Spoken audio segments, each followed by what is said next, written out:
Welcome, my beautiful friends, to Coffee with Lexi for another episode of diving deep into our subconscious minds to fully understand ourselves and what holds us back in life and what we really need in life. What are our goals? Who do we want to be? How do we want to show up in the world? And what is stopping us from doing that? Those are some great questions to be asking ourselves right now. It's Sunday morning. Actually, it is now noon. It is Sunday noon.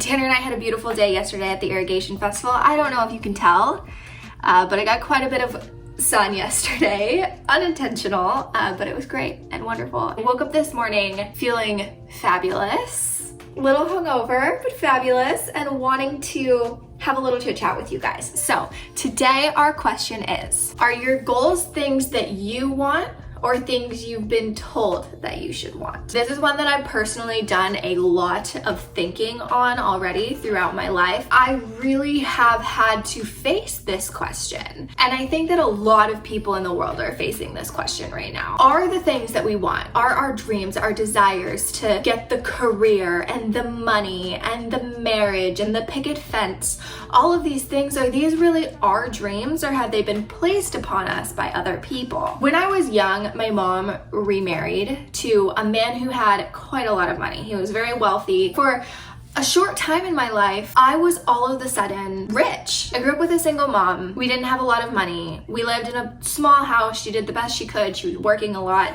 And all of a sudden, I had all of this money and this huge house up on the biggest, fanciest hill in town. We were going to the mall all the time, and my life flipped upside down. And as someone who grew up honestly poor until this point, this was a really hard adjustment for me. I never actually adjusted. My bedroom in his new big fancy house was like a guest room and not really my room. Like, everything had to be spotless. I didn't feel at home in my life whatsoever. When it came time for them to get a divorce, I had this realization that money is not something that I was ever gonna strive for in my life. And because of this, I feel honestly grateful for that experience, because I was able to see what it is that I really wanted. You know, if I hadn't have had that experience, I might be like a lot of Americans. When they turn 18, they go to college, they get the business degree or something,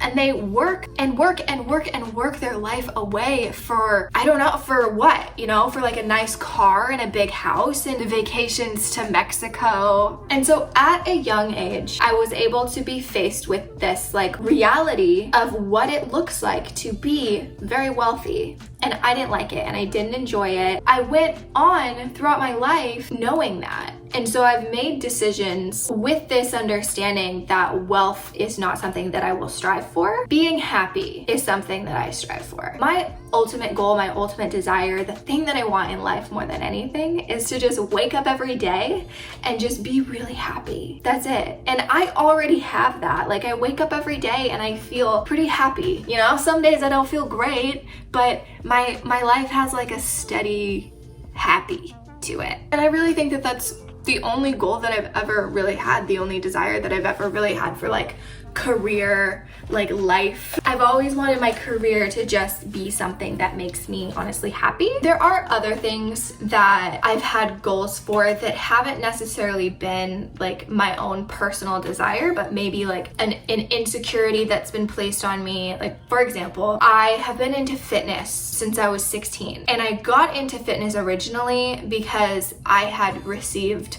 comments about my weight at a young age and decided that I didn't want to be any bigger than I was at that time. And I started working out to just be thinner. The majority of my fitness journey has been just to be thin, just to be like the smallest version of me that I can possibly be, because I thought that that's like the only way I could be attractive and desirable is if I was thin. And then in 2018, I started lifting weights. I found Whitney Simmons, Nikki Blacketer, I found all of those people. I started buying the Gymshark clothes, you know, and I found that my desire when it comes to fitness actually isn't to run. I hate cardio.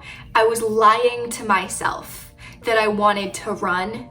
I hate running with a pad. Like, I hate it so much. There are so many other ways to get exercise other than running. And I feel like when people start getting into fitness, they think, oh, I have to run. No, you don't have to run. And I found this like newer version of fitness for me that was a lot more my style and my speed. And I found that what I want is not to be thin, but to be strong. That's my real goal, is to be strong. And the cool thing about lifting weights for me is I'm strong in the gym and it translates into the rest of my life. And I think that that is so absolutely beautiful. So that's another goal that I feel like I've shifted from being about what someone else wants for me into what I actually want for myself. The final one that I really think is like the biggest, most important one for me is growing up in this small town. Everybody tells you to leave. Everybody tells you to get out, stay out, don't come back. This little town is the worst. You know, there's nothing here for you. There's no reason for you to be here. And so when I was 18, I was out. And I didn't come back for 8 years. I ended up actually having to come back in 2020 because I lost my job because of the pandemic. But there was something on my heart for about 3 years prior to actually coming back here that was like, we gotta go back. I don't know when, whenever the universe decides I'm ready, whenever it's time, but we are going to go back. And I just knew, like I knew it. I knew it was coming. That really grinds against everything like my mom and my big sister wanted for me, you know. And when I came back in 2020 and I was like, you guys, I'm likely not leaving. Like, I'm probably gonna build my life here. They sat me down and they had like an intervention with me. And they were like, we don't think that this is the right thing for you to do. We don't think that there's anything here for you. This small town, it's a waste of time. You're not gonna be happy. And we think that you should, you know, go out and continue to adventure. And I had done that, followed those kind of same dreams that my mom had. I went and worked in national parks. I went and lived in a ski resort town. I really did like the adventure thing. And I came back here and I'm 27 when I moved back, 26. I was 26 when I moved back. I'm ready to be here. I don't want to run around and adventure anymore. And it was in that moment that I really had that like that settling into my real desires for my life, which are to get married, build a family, have children, buy a house, be part of this community, because this community means the world to me. So yeah, that's another example of like a goal that other people had for me. Really, that was like a dream that was placed on me by other people. And what I really want is to be here. That's like my biggest goal in life, is to do what Tanner and I are doing right now. And I definitely haven't chosen a path that I should have taken. I really do believe that society, our parents, our siblings, our friends, social media, they place these expectations on us of what our lives should look like, what we should strive for, what our goals should be, what we should want. Big fancy job, a big fancy house, big fancy car, lots of